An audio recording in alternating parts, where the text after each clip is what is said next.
Hi guys, it's Deb. I wanted to bring you a short story this time from Weathered. Hey, I managed to get it out of the glare. This story is called One Way Window. And without telling you too much about that one again, I like to dive right in. So here we go. This is One Way Window. The suspects lined up in the little room with the height lines on the wall. 19-year-old jello-pink fringed blonde in a frayed denim miniskirt sat at a table in the room behind the one-way window, twisting her hands in her lap. She looked up at the heavy-set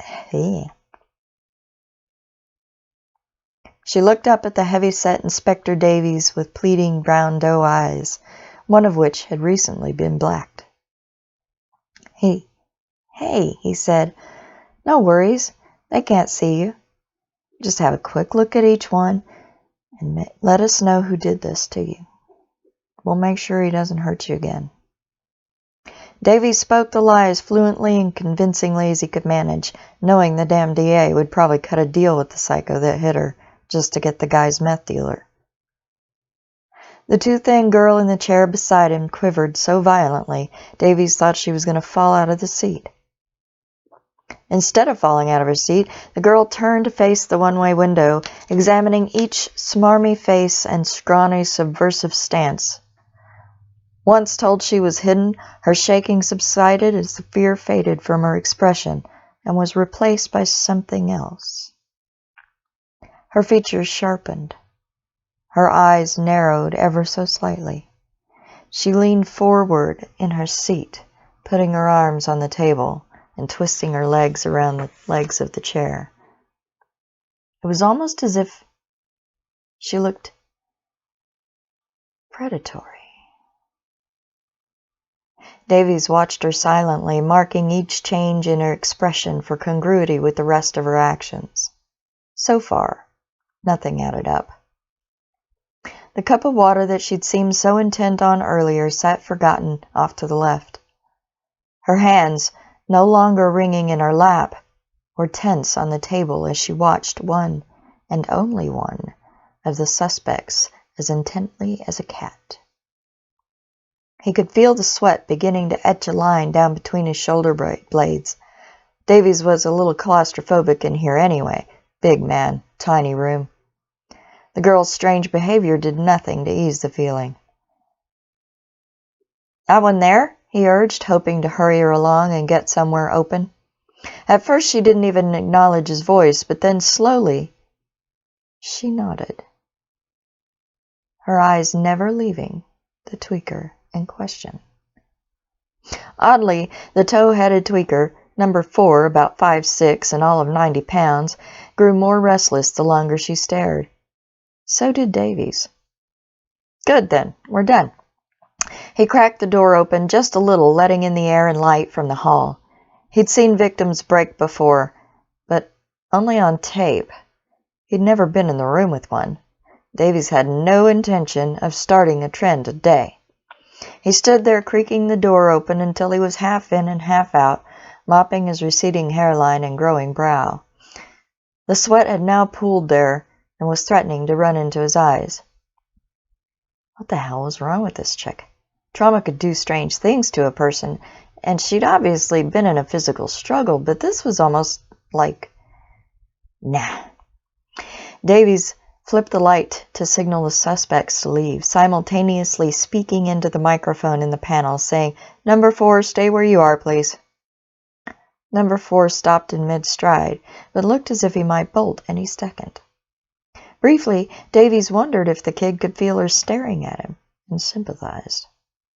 What must it feel like to have eyes that bored into you, look at you like you were a piece of meat? He shook his head slightly. The girl was the victim, right? The room now felt even closer, darker. His imagination must be running away with him again. That was what Mom used to say. "Carl, your imagination's running away with you again."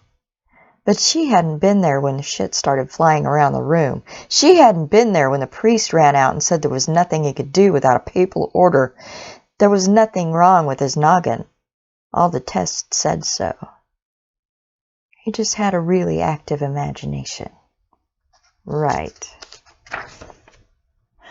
Miss, Davies tried again to get the girl's attention, but she only stared at the boy. Then he could just begin to hear her. She was laughing. The laughter that begun almost inaudibly began to build. It wasn't normal laughter. It wasn't a teenage girl's tittering laughter that you hear when they're talking to their BFFs. This was deep, throaty. The laughter grew and grew until it was booming the air around him. Davies reached his hip and unbuttoned his gun. This was not going to happen again.